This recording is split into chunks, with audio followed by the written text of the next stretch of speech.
Hey guys, what's up, Kartaka here, and today I'm here with another Digimon deck profile.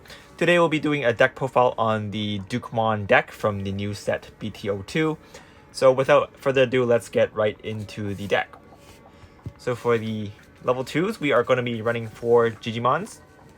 Digimon is the best level 2 for red in my opinion, mainly because I think his condition is the least restrictive compared to the other ones we have.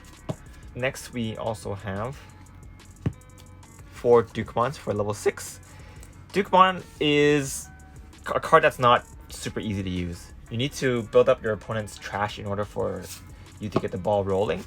So once you have the momentum in this deck, it's very, very easy to go for game, but it's in the early game where it's kind of hard to build up that trash. So this deck kind of mainly focuses around putting more cards in your opponent's trash and whatnot.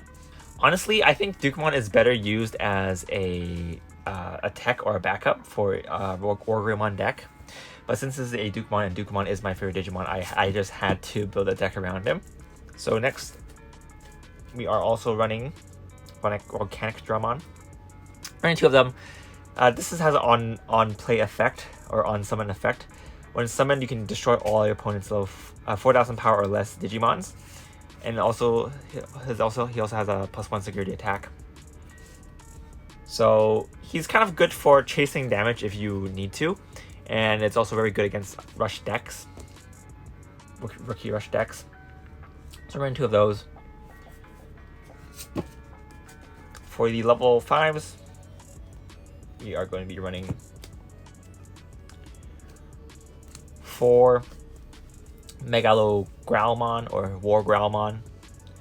So this has an evolution effect when you have a red Tamer and you evolve this card or evolve into this card, then you can pop something that's 3,000 power or less. And he also has a evolution source skill, which is to give the Digimon 1,000 power if your opponent has 5 or more cards in their trash. So overall, War Gallantmon I think is a pretty decent card. It would be a lot better if his popping power is 1,000 more, so it's 4,000 or less, but that's fine. For that 3,000, you can still pop most of your opponent's level 3s. Next, we are going to be running 4 Skull Greymon. Skull Greymon is mainly just here to pop blockers, and it's a 7 cost to summon.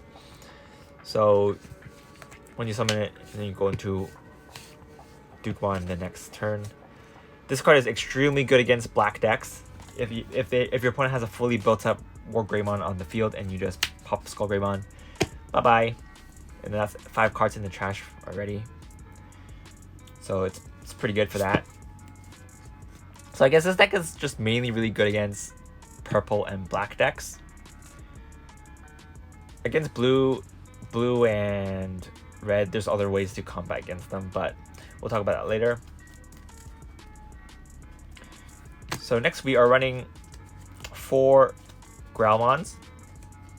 So since this is a Dukemon deck and Gallantmon and Dukemon are my favorite Digimons, I just had to run the full lineup.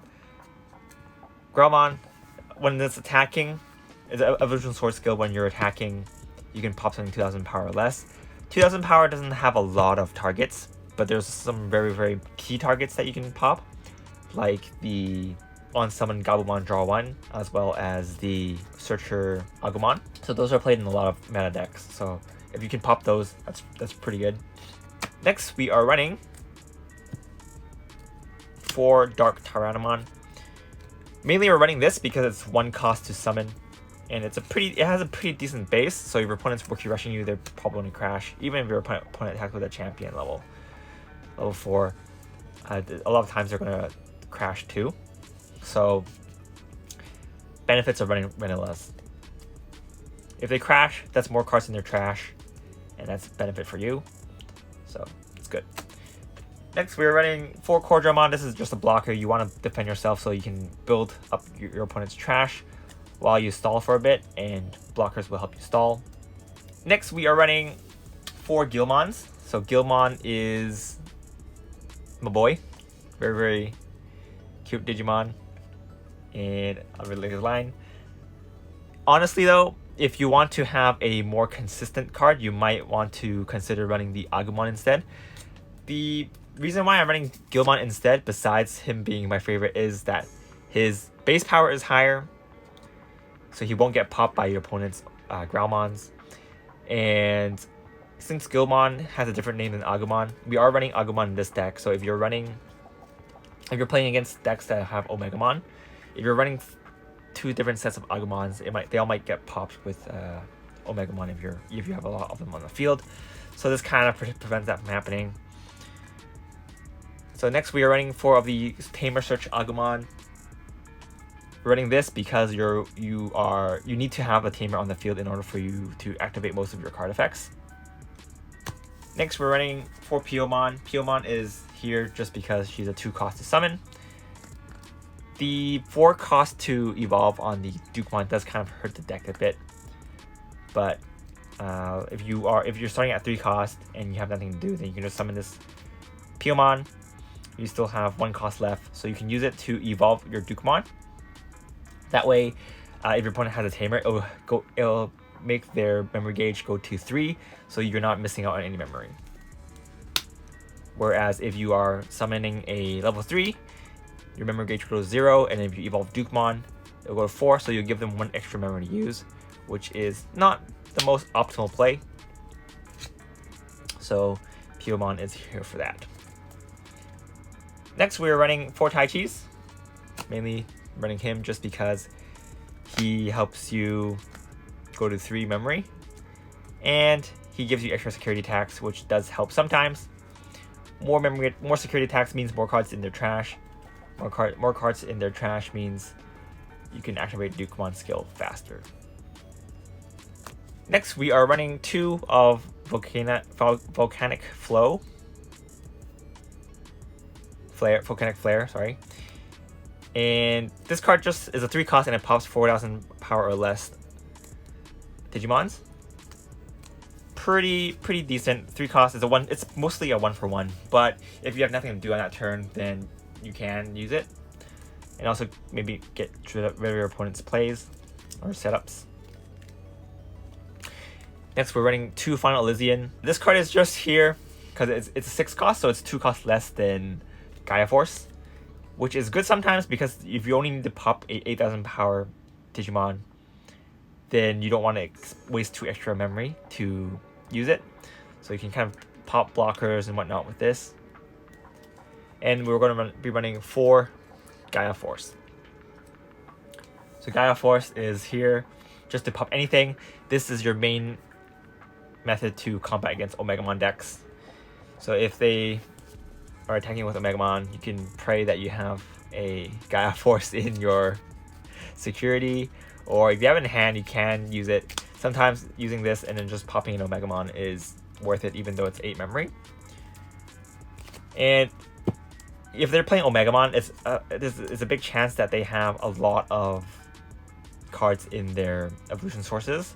So if you use this and pop it, you pretty much get 4 or 5 cards in the trash, which helps expedite Dukemon's skill, which is, again, very good.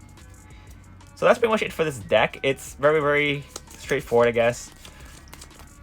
You just want to put cards in your opponent's trash as soon as possible, either by destroying them with your option cards, or you can beat them over with your sometimes bigger than normal Digimon. Like if you use your Dark Tyranimon to beat your opponent's other Digimons, you'll get a few cards in the trash that way too. So yeah, that's pretty much it for this deck, guys. I hope you guys enjoyed the deck.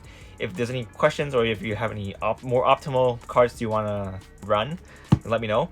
You can run Omegamon in this deck, but I don't want to because it kind of defeats the purpose of playing a Dukemon deck if I'm running Omegamon. Just because I think Omegamon is kind of more suited in a vanilla build or a War Greymon build, and because the win condition is kind of different for the 2 decks. You kind of want to just pile your opponent's trash as much as possible so that you can use Dukemon's skill to get cards in their security into the trash without proccing any security checks, and then just finish for game with the Dukemon's own attack. But yeah, that's pretty much it for this deck profile, guys. Hope you guys enjoyed it. Make sure to subscribe for more Digimon content. I'll be posting a Shine Greymon build soon, hopefully. I'm still missing some Holy Angemon or Mega Angemons. So once I get those, I'll probably be doing the deck. But in the meantime, I might post a purple or a black deck for the next deck. For the next Digimon deck, at least. So yeah, that's pretty much it for this video, guys. I said that 3 times already. But yeah, this is Agamon. I'll see you guys next time. Bye!